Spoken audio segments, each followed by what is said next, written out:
गणपती बाप्पा मोरया. पण थांबा, एक प्रश्न आहे जो फार कमी लोक विचारतात. भगवान गणेश अविवाहित आहे का? का त्यांच्या पत्नी रिद्धी आणि सिद्धी आहेत?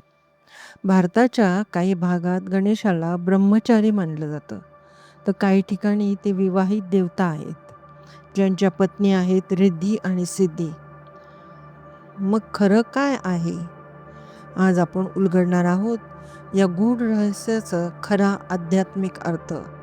आमच्या पीस विदिन चॅनलमध्ये आपले खूप खूप स्वागत. पुराणानुसार, विशेषत गणेश पुराण मध्ये वर्णन आहे की रिद्धी आणि सिद्धी ह्या केवळ गणेशाच्या पत्नी नाहीत, त्या आहेत त्यांच्या स्वतःच्या शक्ती. होय, बुद्धी, रिद्धी आणि सिद्धी या 3 शक्ती गणेशाच्या अस्तित्वातच सामावलेल्या आहेत. बुद्धी म्हणजे काय? बुद्धी म्हणजे ज्ञान, विवेक, योग्य निर्णय क्षमता. रिद्धी म्हणजे काय? रिद्धी म्हणजे समृद्धी, प्रगती, भौतिक यश, संसारातील भरभराट. सिद्धी म्हणजे काय? सिद्धी म्हणजे अंतिम उपलब्धी, आत्मज्ञान आणि शेवटी मोक्ष. म्हणजेच गणेशाचे रिद्धी आणि सिद्धीशी लग्न हे केवळ कौटुंबिक नातं नाही, हे आहे ते एक गहन प्रतीक आहे. जेव्हा बुद्धी म्हणजे गणेश भक्ती आणि शिस्तीशी एकरूप होतो, तेव्हा भौतिक आणि आध्यात्मिक दोन्ही समृद्धी नैसर्गिकरित्या आकर्षित होतात. कथेनुसार भगवान ब्रह्मदेवांनी स्वतः आपल्या कन्या रिद्धी आणि सिद्धी यांचे विवाह गणेशाशी लावले, कारण त्यांनी गणेशाच्या ज्ञान, नम्रता आणि निष्ठेची महानता ओळखली होती. या दिव्य मिलनातून जन्म झाला 2 पुत्रांचा, शुभ आणि लाभ. किती सुंदर संदेश आहे ना. जिथे बुद्धी आणि समृद्धी एकत्र येतात, तिथे आयुष्यात शुभ आणि लाभ आपोआप येतात.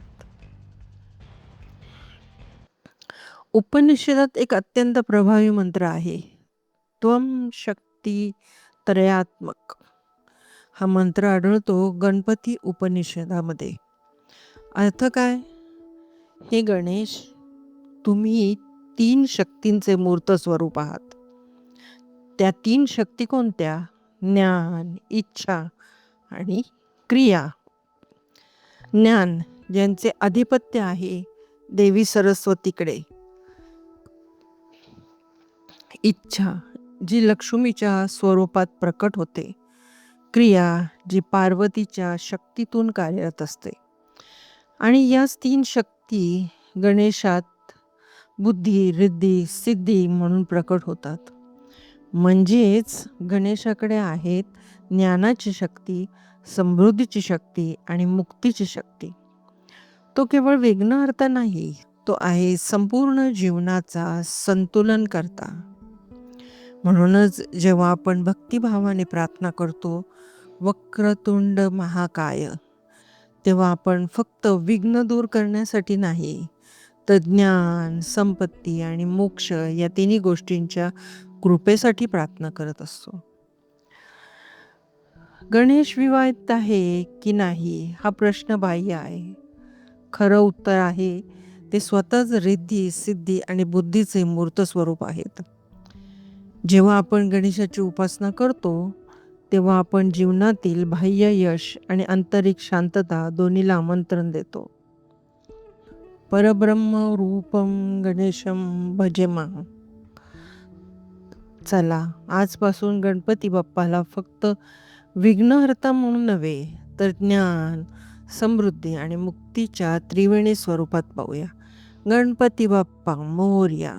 मित्रांनो, ही माहिती तुम्हाला कशी वाटली हे आम्हाला कमेंट करून नक्की सांगा.